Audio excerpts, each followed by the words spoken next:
Hey guys, I wasn't really gonna make this video, but then I saw an opportunity and thought, what the heck? So, it gave me a chance to show you how to use these tools. Okay, that's called Sumi style. I've never done Sumi style. I've seen it in videos and other places, but never really thought it's not really something I'm into until now, and I'll explain why. See, I recently posted this picture on social media, and when I did, a guy PM'd me and said, hey, are you interested in doing an illustration of my Corvette? I'm like, why not? He's like, okay. I said, well, what are you interested in? He says, I want a 29 by 33 poster of my Gasser Corvette. And he sends me this picture. I said, yeah, sure, okay. And then he said, well, I've got a particular style that I really like to collect, and I'm wondering if you could do it in Sumi style. I was like, Sumi style? I've never done Sumi style. And I said, of course I can. We'll deal with the rest later. So after discussing what he wanted in the parameters of his drawings, I did this pencil sketch to get the approval. I figured, what the heck, I'll do a little shading to kind of give me an idea when I do the big piece where I want the shadowing to be. So I got the approval, everything was cool, and then I started on this out of my comfort zone painting.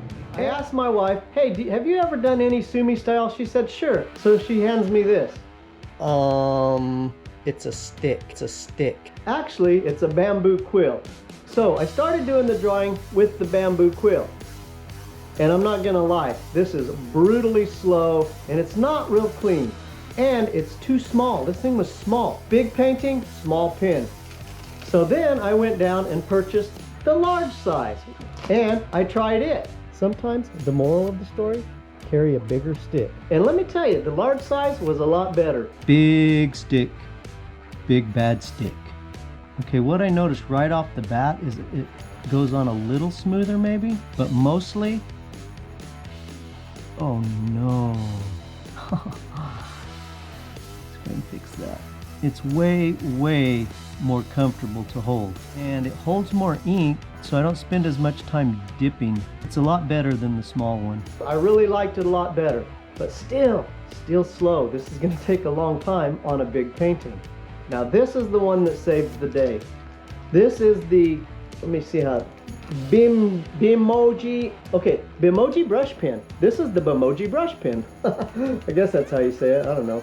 But anyways, it's a traditional, semi-traditional. This isn't exactly traditional, but it's semi-traditional. So out comes the pen. What about this? Yes, it's got ink in here. This is nice.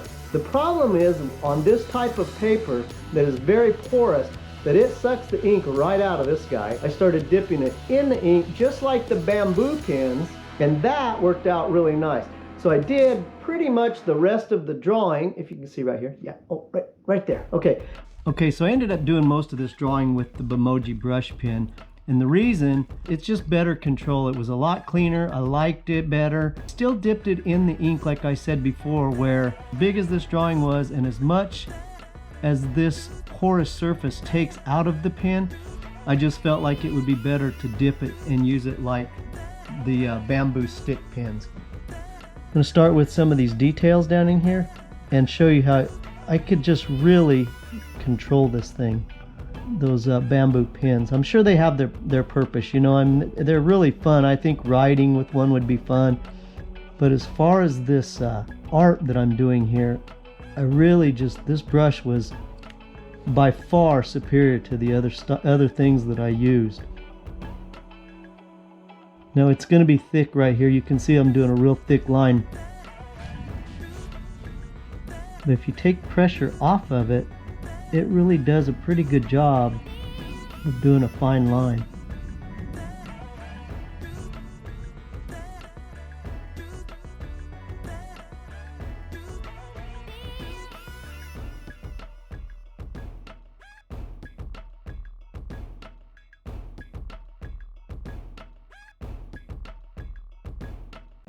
One thing that was super cool is whenever you shadow this, you can use a dry brush effect. Like right here, look, dry brush. Oh yeah. Okay, so what that does is you can slowly start at the darkest part of the shadow and drag the pin out. Now with this dry brush effect, what I'm gonna do is I'll start and I'll quickly pull the brush away. Let me see if I can get over here where you can see a little better. There we go. Okay, I'll start up at the beginning of the shadow and I'll quickly pull it away. And the slower you go, the longer that shadow, that line is gonna be. The faster you go, the more dry brush effect you get. And you just have to take your time, and pretty soon you end up building this shadow in there. Now between your drawing and your washes or your other things, you want to let that ink dry. Otherwise it just turns into a big smudged mess. Okay, here's a pro tip. This is cardstock, 11 by 17. When you're working with drippy, droppy medium like this ink, just to protect it in case something was to drop, I wouldn't ruin the whole piece. I really tried to keep this covered up as much as possible with these pieces of paper here. If I get a drop of ink and move quickly, it won't destroy the entire piece that I've spent all this time on. Out come the brushes. Traditional Sumi brushes. Okay, these are also bamboo. They've got, I don't even know what kind of hair this is. They've got real hair on them, and they work really good for fill-in. So whenever I'm doing the shadowing, as like on the bottom of the car here, this just mops right in and does a real nice job of fill really fast.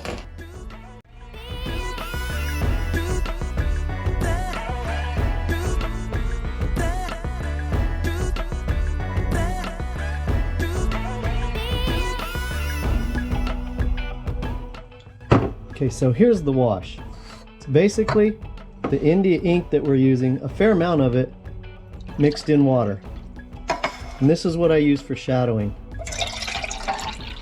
And the more coats you add, the darker it ends up getting. I get the brush wet and then I dry it off quite a bit on the side. So we'll go back over to this guy and I'll start up high around his eyes. I want to keep his eye the highlight, so I'm just going to go around it.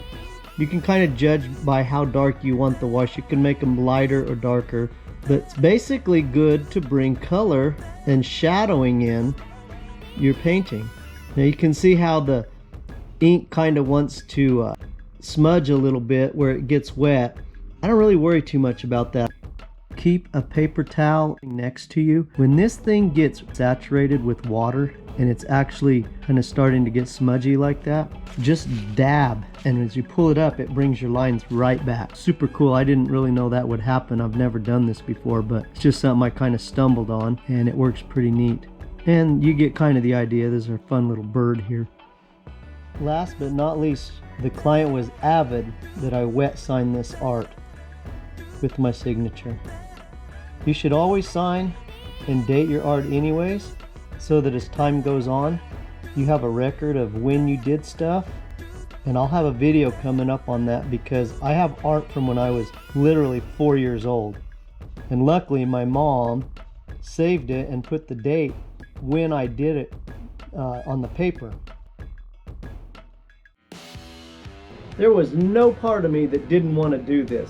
It's a 57 Corvette. I love Corvettes. It's a gasser. I love gassers. And it's a fast car. I love fast cars. Right up my alley. And he said, do it in your style. The most important thing with this job was that Tim wanted me to do this in my style. So there you have it, my friends. I learned a lot. This is my first traditional style Sumi drawing with traditional pens and brushes. We'll do more. Thanks for watching. Catch you in the next one. Till next time, Rob Rocket over and out.